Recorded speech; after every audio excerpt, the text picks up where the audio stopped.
Hello, everybody. This is the Press Play Lifestyle Inspired podcast, a podcast that does interviews with people here like Stef on topics to help our listeners, that's you, find the resources, tools, and support you need to be your best inspired self. So how are you today, Stef? I am doing great. Thank you. Awesome. Yeah, it's so pretty and sunny there. Oh, I love it. Yes, So tell everyone finally. how I know you, and then hopefully give them a chance to get to know you a little bit better. So Steph and I are both been really fortunate to attend the Health Coach Institute. Both of us are certified in health coaching and life coaching through HCI, and that's how we met. And she has this just a fantastic journey to how she supports her clients, and I was really excited to be able to bring that to you today. So thank you, Steph, for taking time out on a Saturday. They don't even know what day it is, but took a time out on a weekend to come meet us. I really appreciate it. Yes, well, thank you so much for having me and giving me this opportunity to join you. Yeah, that's awesome. So Steph, you want to introduce yourself to everyone and then kind of tell me a little bit about yourself and what you're doing? For sure. I am Stef Richthammer, and I am working to say I am the CEO of Empowered You Coaching. And I've recently shifted my coaching from health coaching more into life coaching. And the big reason behind that is, I'll give you a background of how I got to health coaching in the first place. I had it's kind of gross. My intestines ruptured when I was younger and when I was in my early 30s, and no doctor could tell me why. And so like last week? So, yes. No. Thank you, though. Over a decade ago, my intestines ruptured, and it took years to learn what could have gone wrong. And no doctor is actually giving me an actual answer, except don't eat it if it makes your stomach upset, which is kind of rough. Okay, and I won't. Yeah, right. So it took, a couple years of that. I don't want to go out anywhere because then everything revolves around food and drink. And at the time I had a 3-year-old, and I didn't even want to take him on play dates because then the parents would offer me something and I felt rude saying no. And it just became a very dark place for me. And I had no support. My husband is an amazing support, so I don't mean no support, but as far as assisted, right? Right. And so it was just, climbing out of that and figuring it all out for myself and wishing I had known someone that could have assisted me through all that. And as it turned out, then my cousin became a naturopath, and she actually did help me. I know. Well, good job, cousin. If you want to plug her later, we'll let everyone know about the great cousin that's helpful. Awesome. So, again, it was over 7 years of my life to find out how to feel okay and just not sick all the time, really. And so that is why I decided to become a health coach, because I thought if I could be that person that I didn't have for somebody else, it would be amazing. And what I found was the clients I was attracting were actually coming to me for what they thought were health things. But we'd get midway through our time together, and it was not really about health. It was about being healthier, but it was more about prioritizing themselves and finding time for themselves and having boundaries, honestly. So I've shifted into the life coaching side of it, still including health, but really trying to empower women to empower themselves. That's beautiful. So it sounds, so you haven't actually shifted in terms of your mission, because you started out wanting to empower women, right? But through the vehicle change, right? So instead of just through health, not that that's a just ever, but now it's essentially empower them the way that they need to be empowered however they kind of show up to your program. Is that accurate or? Yes. Yep. Awesome. So what does an ideal client now look like for you? Like if I were sitting at home going, I feel like blah, whatever, I should call Steph, what would I be thinking? I think my ideal client really is the person who feels like they're failing at a lot of different places in their life, that they find themselves unable to say no to other people. They, a big one for what I've been talking about a lot on my Facebook page is New Year's resolutions. And, you know, you make New Year's resolutions and within 3 weeks, most people just stop. And really that is an issue of prioritizing themselves. So did you create a New Year's resolution and before the month was up, be like, I'm too busy for that. I don't have time for that. I can't figure that out. Yeah. Do you find yourself with like parents, not parents, moms, dads? Is there like a certain group that tends to be more attracted to you than others? Definitely moms. And interestingly, um, definitely moms that don't work. And Oh, I think that's part of great. that We're like is, the opposite side of the spectrum because I focus a lot on career-driven moms, but I think you're right. There's a missing niche there, right? There's a piece that's not getting served. well, and it's a stigma of a stay-at-home mom that you have all the time in the world. Isn't that all you do? Don't you sit with your legs up eating bonbons? So if you are a stay-at-home mom and your spouse is expecting dishes to be done and dinner on the table, and not that we're in the 50s, but there's an Some of expectation those we guys put out on ourselves. And then you're right. Yeah. Some of it is, well, you stay home. Can't we have dinner when I get home kind of thing? And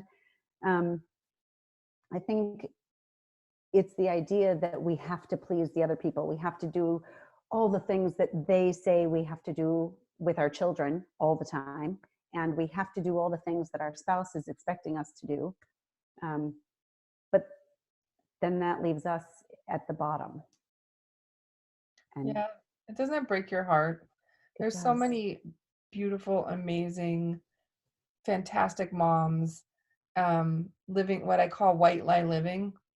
Like it's these teeny tiny little stories they have to make up all the time just to make it through because they never feel good enough. No one ever tells them they're great, right? It's like always that question. Well, what did you do today? What would you freaking do today? Yeah, I might respond differently than they do, um, but it's difficult when it feels like the Inquisition, even if it's just pleasant, like, hey, how was your day? And they're like, I don't actually know how, right? Like, What I did I literally do? have no idea what happened today, Yep. or maybe Yeah. that's just me projecting. Like, oh, what happened today? Yeah, it's crazy. Oh, so what is one of your like favorite go-to tips for beginning to put yourself on the list? Oh, um, so I actually just did a You look, quick video about this on my group yesterday. And I think just the idea of if you're asking for help, right? Like, so the example I think I used was laundry yesterday. And if you don't say, can someone help me with the laundry? no And one's you're gonna, a person that usually does it, yeah, why would somebody else do it? But if yeah, you're like, oh, there's always laundry, and that's what you think is asking, people are just going to think you're complaining, right? yeah. Or if somebody does do the laundry and they don't do it the way you would do it, are you then judging? Because they're then not going to do it again. That's so funny. I'm just not in the context, but I used to always say one of the things about asking for help for me is my husband decided to help me with laundry. And so what he does is he goes downstairs and he puts it in the washing machine and sometimes in the dryer. And then he's helped me. Right, it's on the bottom floor of the house. Like, I'm like, and but but if I get snarky about it, like those are like, I thought, well, you know what? Literally that is two things that I don't have to do now though. There is Yeah. like that is two parts of it. And I'm like, why are you being such a jerk? Like I was being a jerk back. I was like, oh, gosh, of course he doesn't want to help. Or I would, oh, this is a good one. I would refold the towels when he did fold them because he felt he folds them wrong. But I was like, oh, that's so mean. If he said that to me, I would be irate. What do you mean I fold the towels wrong? You don't like the way I fold the towels? You fold the towels. I was like, oh, maybe maybe you shouldn't say it like that, right? Oh, it's crazy. Uh, did you come back? Was You're I back. frozen Yeah, for a you're minute? there. Okay, sorry. That is actually something I talked about too, where my son, I would give him his clean laundry and ask him to fold it, and he would fold his pants in half and do this and put them in his drawer. And I was like, oh, and I'd make him take it out. And then he didn't want to do it, right? Like they don't want to help if they know you're judging them doing it. So I think how you're asking, like, are you asking, how you're asking, and then um, being thankful, saying thank you so much, because when you give somebody else validation in what they did, they might want to help you again. Yeah, And I think we as women who feel we have to be Wonder Women, and we are already, we don't need to do it all to be Wonder Woman. right. Um, We're all pretty amazing. we We really are. are. I think another one that I started trying, I fail sometimes, but it's okay. Is trying We to all make do. things a little less fun, a little more fun. So there's always unmated socks, like always. I have 4 kids. There's always unmated socks. And so we play like sock basketball, right? So they just each get their own basket and we just make sure everyone's socks that belong to them get in their basket. And they're like, they want to help then. And they're like, oh, that's not a big deal helping. Oh no, that's huge. You ever made like 5 people, 6 people's worth of socks? It's not fun. No. So I think sometimes too is we kind of forget how to have fun. We're doing so many of the doings, right? Yep. We got to do. We're so busy. We got to cross that off the list. Yeah, Yep. but I think we forget though, busy isn't like a badge of honor or like a trophy or something to be had. Um, it So just true. is. Like busy is, it could be good if you like to be busy, I guess, but I mean that shouldn't be the goal. Right. Yeah. That's super exciting. So, do you do one-on-one coaching? Do you have a group? Do you have membership site? What's your kind of your preferred method of helping people?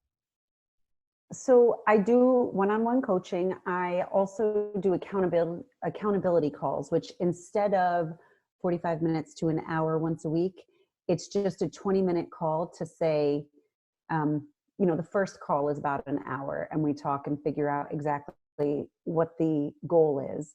And then we just talk for 20 minutes once or twice a week, depending on the amount of accountability somebody is looking for. And then it's the way my program works is you sign for a month of accountability at a time. And those are just the 20-minute check-ins to see how everything's going. And so one-on-one accountability, and I just formed a group based on my shift in business. Exciting, exciting. I love it when Yes. people launch new things into the world. It's like our growing our new baby. It is. It's very exciting. My girlfriend and I here in Connecticut are doing a self-love workshop in a couple weeks. And yeah, we're super Oh, excited. fun. And it's our first one and we're very excited. So, all the little things happening. Yeah, well, self-love workshop in a couple of weeks would be great timing, right? For like Valentine's Day is always about like, oh, your spouse and your wife or whatever, but gosh, what about the singles or what about you or giving yourself a nice little remember the chocolate roses? No one gives me things anymore because but I remember getting chocolate roses and they're not even very tasty, but it's just the sweetest thing. So Yeah, like I think I'm gonna buy myself a chocolate rose. Why not? I think you should. I think so. I Great think you idea. should. Thanks for thinking of it. I like it. Yeah, I didn't, you did, but I'm glad it worked for you. That's how coaching works, right? You just elicit great stuff out of people. That's right. So you have, That's wow, very you have a true. lot. You also have a podcast you guys are thinking of launching soon too, right? Yes, yes. So my girlfriend Tanel and I do a podcast, and it covers everything in life. She is a divorce coach, and I am not. So it kind of covers a little bit of everything. We've actually talked about a couple books on there. We've talked about life. I think we interviewed Tanel a couple of days ago. I think you did. She's fantastic. She's I just, agree. she's fantastic. She's just so sweet. And she finally sent me the most adorable picture of her. Oh, how fun.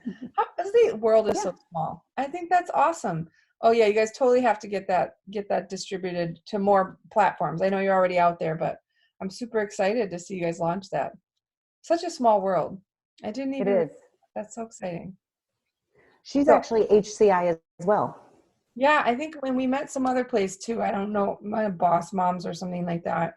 But so you've got a podcast, you've got a self-love workshop, you've just launched like transition from health to life. You've got the accountability coaching, which is super cool, by the way. I think that it takes people from being afraid or scared of like this long commitment and allows them sort of like a berry testing juice of someone caring about them, right? Like it's a Yeah, beautiful gift. So if people are looking for Valentine's Day gifts for their loved ones or their wives or their, that would be an amazing thing for them to offer, I think, to just give her a taste, not so long that it scares her, but that somebody is there and it's just about her. So I love all of your offerings. I think they're fantastic. thank you. You're welcome. So, is there anything specifically you would like to let the audience know about, or that you're trying to send more people to, or how you're trying to serve people that you'd like to share with Um, well, for sure. My new group is Stef Richthammer, Empowering You. Again, the company is Empowered You, but I wanted it to, us? to shift It somehow had with to feel my, nice. Yeah. but that's my Facebook group. And if it feels anything that we spoke about feels right to you, I'd love to have you there. Um, I think that's my biggest thing right now. I mean, the workshop is here in Connecticut in Fairfield, and this is far bigger than that. So I don't know that this will reach many people here, but Hey, if you're in Connecticut and you need some love, Steph's got a group for you. Come on over. That's come amazing. on over. Wow, you guys are really out there. You're just like trying to bring positivity to women everywhere. I'm so blessed that you came on my little podcast to I'm share so your blessed you asked. This is so exciting to be here. Oh, this is super fun. Well, I'm glad you made it. And again, thank you for, I know you have your family and it's a Saturday, so I really appreciate the time. I can't wait to share all of your wonderful story with the rest of the audience. So thank you so much. Thank you. I'll see you soon. Bye. Bye-bye.